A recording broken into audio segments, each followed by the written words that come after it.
15 bölüm. Anam men asmandan başka jışandı. Uluu jana tаңгаларлык jışandı gördüm.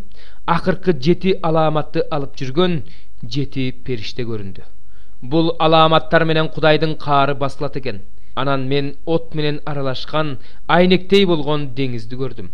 Жырткыч жана анын бейнеси менен, анын белгиси жана анын ысымын билдирген сан менен болгон күрөштө жеңип чыккандар ушул айнек деңиздин үстүндө Кудайдын гуслисин кармап турушуптур. Алар Кудайдын кулу Мусанын жана козунун ырын ырдап жатышты.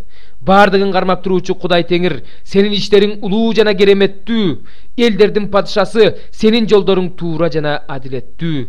О Теңир, сенден коркпогон ким бар? Сенин ысымыңды даңктабаган ким бар? Анткени бир гана сен ыйыксың. Бардык элдер сенин алдыңа келип, баш ийип таазим кылышат. Анткени сенин адилеттүү иштериң айкын болду.